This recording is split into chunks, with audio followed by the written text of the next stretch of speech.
Olá, sou Bela Gil, chefe, ativista e apresentadora. É um prazer participar da Em Casa TPM 2020, onde vou conversar com Edu Lira, um dos fundadores da ONG Gerando Falcões, apontado como um dos jovens que estão mudando o mundo sobre os novos desafios da alimentação em tempos de pandemia. Nos últimos meses, vimos o problema da fome se agravar no Brasil.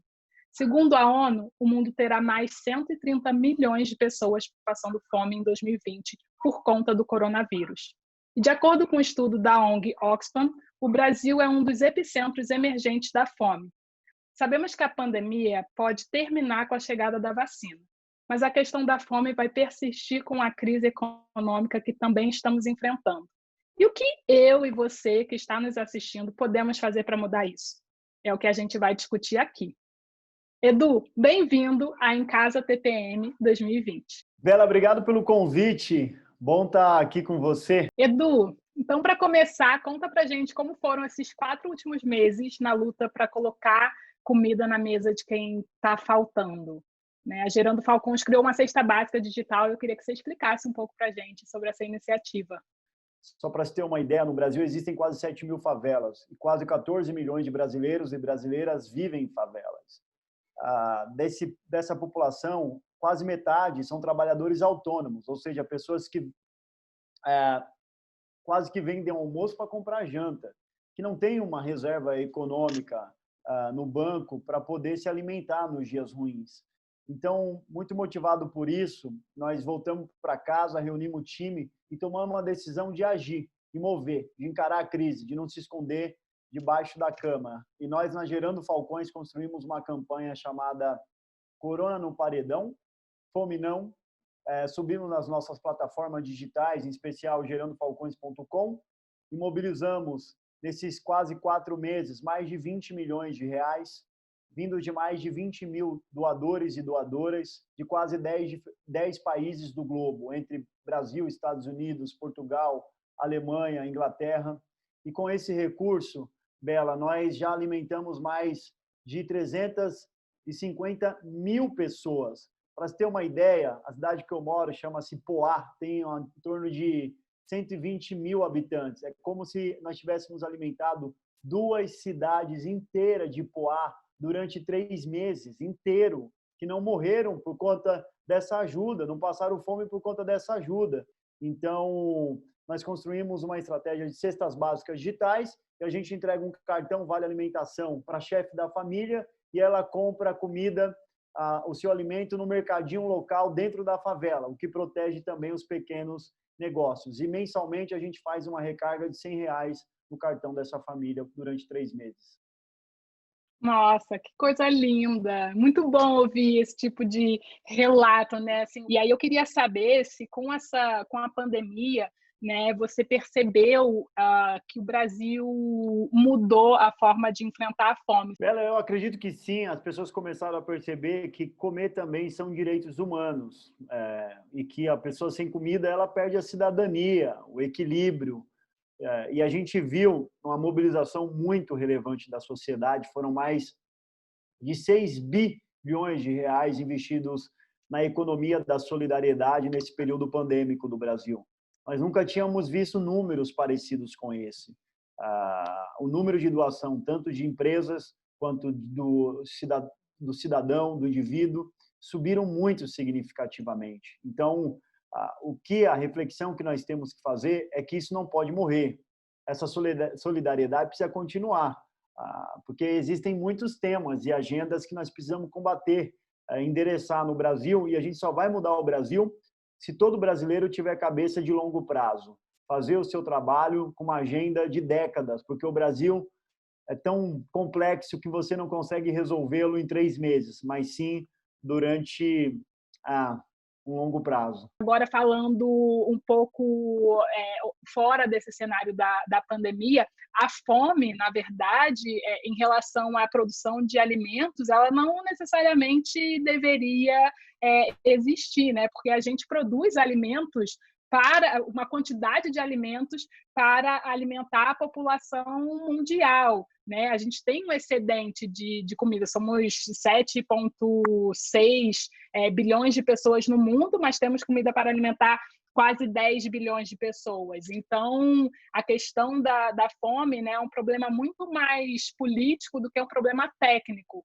eu acredito, né? E eu acho que a perpetuação da fome, né, é porque ela realmente é lucrativa para poucas pessoas, mas muito poderosas. Então, eu também enxergo essa, enfim, questão da alimentação num olhar mais global e não necessariamente só dentro da pandemia, algo como, enfim, algo estratégico, digamos assim, o que é muito assustador a gente viver num mundo onde poucas pessoas se interessam pela fome dos outros, enfim.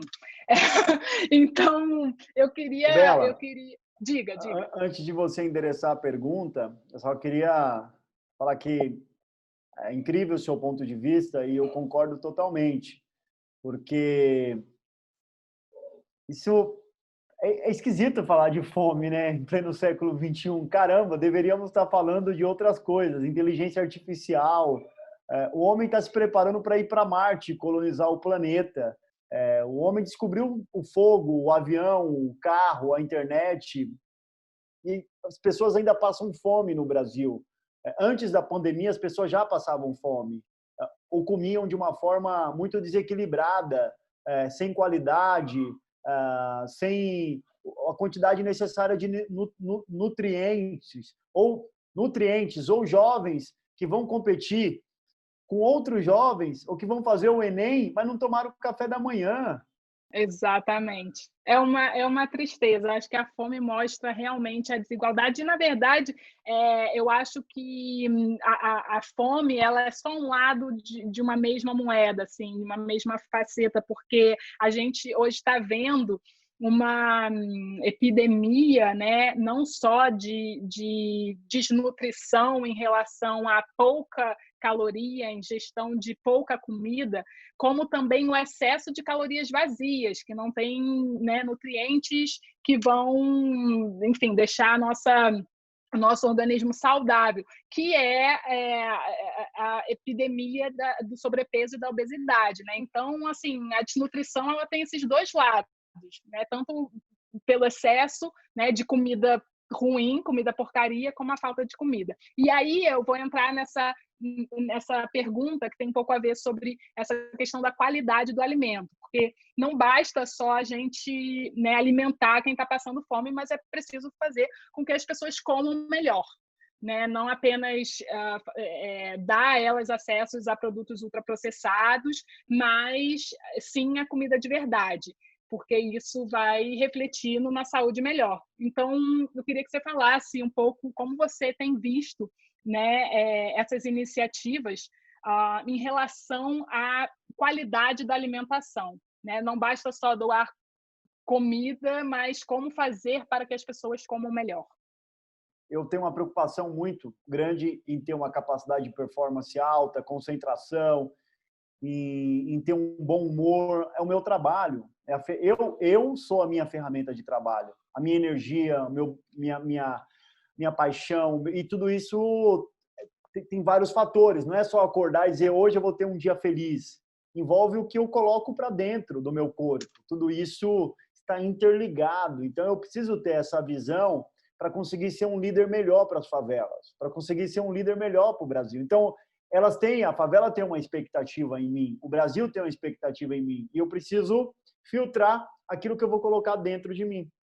Mas eu tenho acesso à informação, eu não sou mais um cara miserável que mora num barraco dentro de uma favela. Eu estou conectado com você, eu tenho meu salário.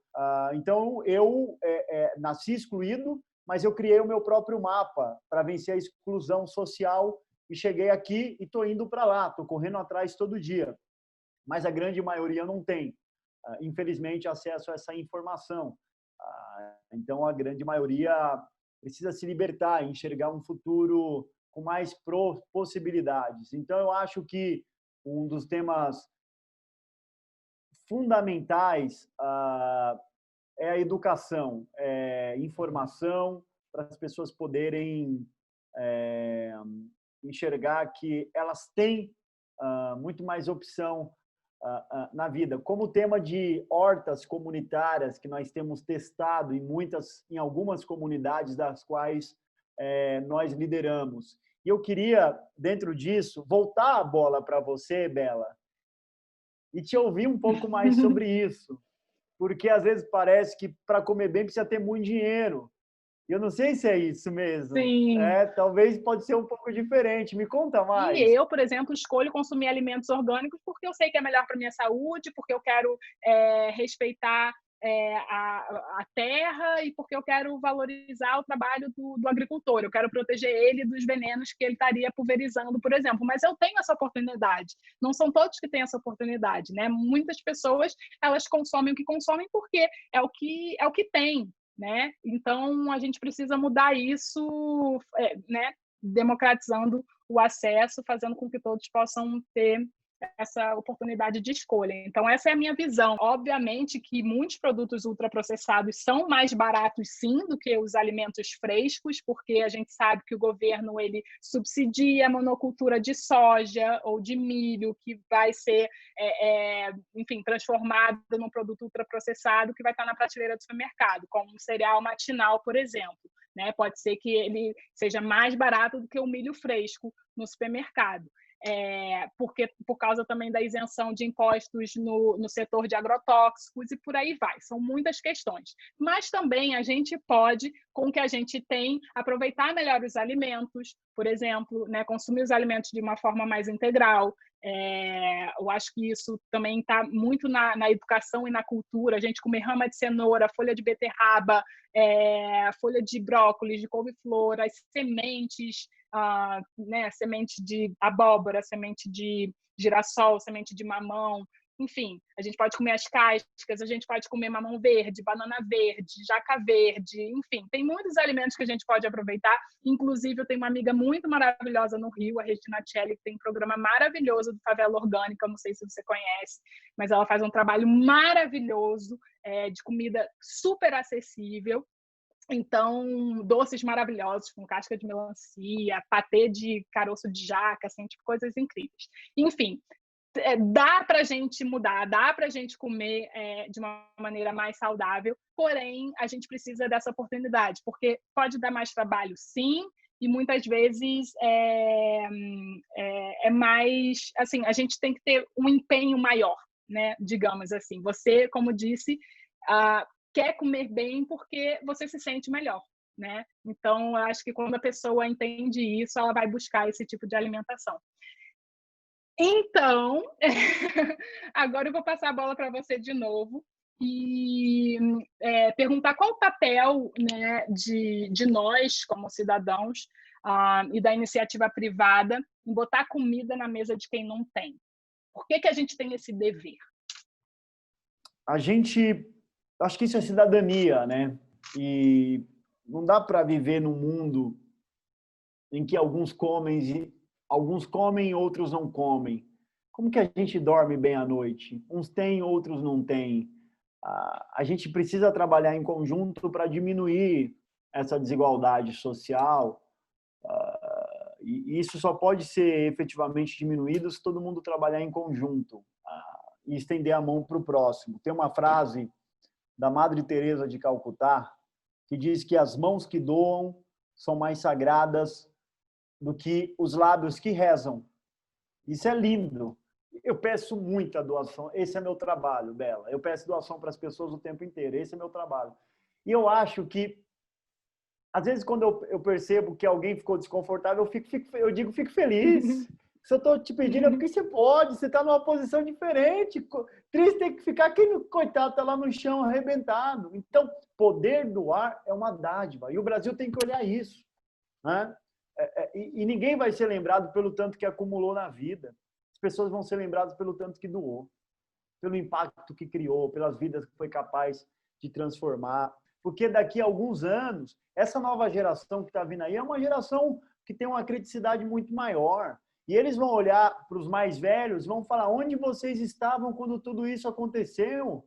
Quando tinha uma quantidade imensa de comida no mundo, como você falou, Bela, sendo produzida, que daria para alimentar toda a humanidade e, ao mesmo tempo, tanta gente passando fome. Então, nós vamos ser cobrados sobre isso. Eu acho que todo mundo precisa ficar na posição certa. E a posição certa nunca é em cima do muro. O muro, ele é o lugar da covardia. As pessoas precisam estar no campo de batalha, doando, voluntariando, engajando, formando opinião. Maravilhoso. Concordo plenamente. E eu queria, então, te agradecer e parabenizar pelo trabalho incrível que você faz. Que, enfim, acho que não tem nem palavras para agradecer, mas muito, muito, muito obrigada.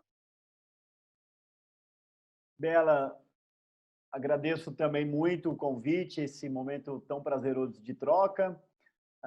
Deixo o convite para você, quando isso tudo acabar, a gente tem uma cozinha na favela, acho que seria incrível você vir dar uma aula aqui para a turma toda, iríamos recebê-la com muito carinho e o respeito que você merece. Muito obrigada. Eu vou com certeza, da mesma forma que você tem paixão, né, por alimentar as pessoas, transformar a vida das pessoas, eu também tenho uma paixão de, né, levar qualidade alimentar para as pessoas. Acho que isso também é muito importante porque transforma a vida de muitos. Então, estamos junto. Próxima oportunidade me chama que eu vou lá com o maior prazer. Comidas maravilhosas na favela vai ser muito incrível. Eba! Obrigado, Bela. Obrigada. Tamo junto. Um Beijo, beijo. prazer.